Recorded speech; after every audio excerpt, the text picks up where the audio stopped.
There are people who put on their headphones the moment they wake up, even before brushing their teeth.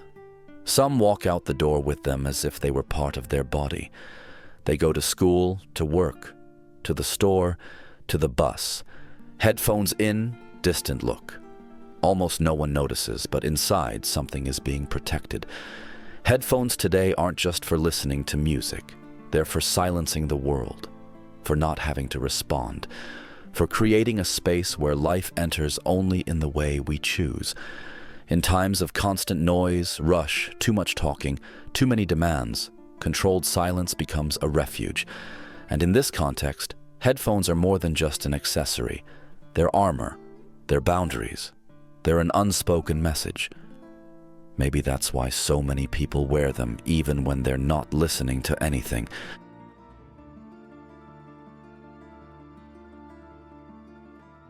Headphones started out as an accessory, a way to listen to music without bothering anyone else, a wire connecting you to the sound you chose.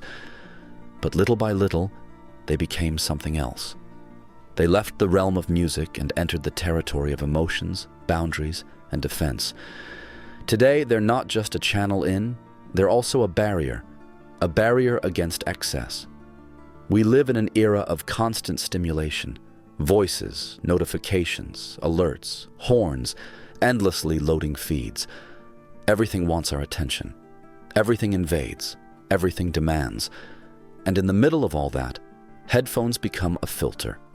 A conscious or unconscious choice for silence. They select what gets in. They protect from what drains. They block what hurts. There's an entire generation that grew up learning to use headphones not just to listen, but to escape from forced conversations, from the unfamiliar, from the world's noise, and even from their own thoughts. They're the new "I'm not available," the new "leave me alone," an unspoken message, but one that's understood. Researchers in psychology and urban anthropology have already identified headphone use as a form of emotional regulation. Putting them on creates a sense of control over the environment. Even if you're in a noisy, crowded, uncomfortable place, the sound in your ears builds a space of your own, a portable room, a bubble. And sometimes there's no sound at all. The headphones are just there to keep people away, a polite way to build an invisible wall. Headphones have become a way of saying, "I need myself right now," even if the world didn't ask. They represent something bigger. Our growing struggle with being exposed, the urge to protect the mind from overload, the search for a quieter, more chosen, less interrupted inner experience. And maybe, more than anything, headphones are now a subtle answer to the question hardly anyone asks. How are you coping with everything that's going on out there?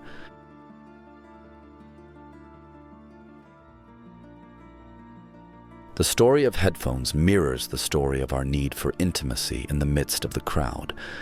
When they first appeared, the purpose was simple: to listen without disturbing, to bring sound inward, to keep the music to yourself. But over time, something changed. The sound remained important, but the silence became even more necessary. The truth is, we live in a world that pierces through us constantly. And the body feels it, the mind feels it, the soul feels it. Constant exposure, the stares, the noise, the pressure, wears us down, even if we don't notice it right away. And the headphones, without making a sound, become protection. They become a shield.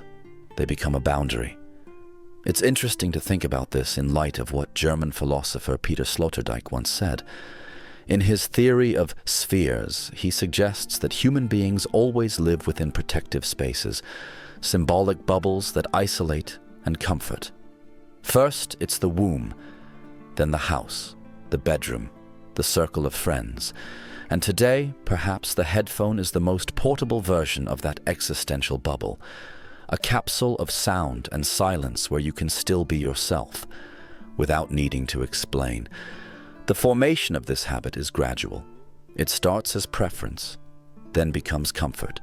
And when life begins to tighten, emotionally, mentally, socially, the gesture becomes automatic. Putting on headphones before leaving the house, even without hitting play. Wearing them on the bus, in the elevator, on the street. Not to listen to something, but to protect yourself. It's as if they're saying, "Today I don't want to talk. Today the world is too loud. Today I just want to retreat without disappearing." And there's beauty in that. Because contrary to what many may think, wearing headphones isn't about isolation. It's about preservation. It's finding a way to stay present even when presence hurts. That's why, for many people, headphones have become almost a ritual, a portal to the inner space, a way to keep the relationship with one's sensitivity alive in a world that demands constant hardening. It's not just about listening to music. It's about creating a space where your emotional frequency can breathe. And that, in a time this noisy, is already a form of survival. Have you ever noticed what happens to the body when we put on headphones? The shoulders drop, the gaze softens, the world starts to slip by outside with less intensity, as if the volume of reality could finally be adjusted with a button, and that says a lot. Because headphones aren't just a channel, they're a sensory decision. It's the body saying, "I don't want to hear the world the way it is." Maybe that sounds like escape, and in some ways it is, but it's also a form of active protection, because the sound of the world today is hard to bear. It's sharp, it's rushed, it's often hostile. We hear more than we can handle. Sounds that interrupt, demand, cut through. Words that weren't meant for us, but hit us anyway. Arguments on the subway, horns in traffic, people yelling into their phones. So we put on the headphones and choose another world. A gentle song, a familiar voice, white noise, a podcast that feels like a hug. And suddenly the world is still there, but with a new soundtrack. And that changes everything. French philosopher Gaston Bachelard once said that space becomes intimate when we inhabit it with imagination. And maybe headphones are exactly that. A portable shelter where we can build even in transit, a safe place inside. But there's more. Headphones are also deeply tied to the desire to control the pace of time. If the world is too fast, they slow it down. If the world is invasive, they redraw the boundaries. If the world is harsh, they soften the sound. That's why so many people wear them even without music. Because sometimes it's not the sound that matters, it's the symbolic space they create. And that brings us to a new and uncomfortable question. What's left when we take the headphones off? Silence, anxiety, inner voices we've been muting, or the presence of a world we no longer know how to fully face?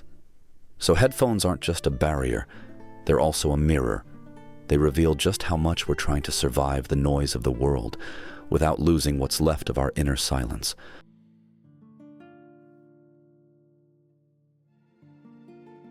You don't need to take off the headphones. You don't need to force yourself to hear the world as it is. You don't need to open up if you don't feel safe. Maybe the most honest proposal is this. Look at your headphones with more tenderness.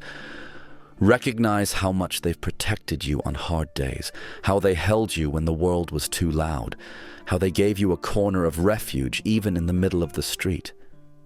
But at the same time, maybe it's worth listening to what's behind that filtered silence. What have you been avoiding hearing? Who have you been hiding from? What hurts so much that only music can soothe it? There's no ready answer. But there are questions that help us return home, even with headphones on. The point isn't to disconnect, it's to reconnect, with presence. If you're listening to music, let it be because it sustains you. If you're wearing headphones, let them be a shelter, not a prison. If you're building an inner world, let that world have windows too. At some point, you might find yourself walking through the city, headphones in, and feel that everything is okay. That you are fully there, that you're not running, you're choosing, and that changes everything, because headphones only become true armor when the world hurts too much. But they can also be a bridge, they can be healing, They can be the sound that reminds you who you are, even when everything outside asks you to go quiet.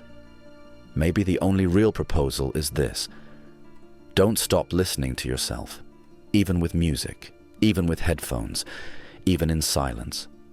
Because in the end, what matters more than what you hear is how you feel inside what you're listening to.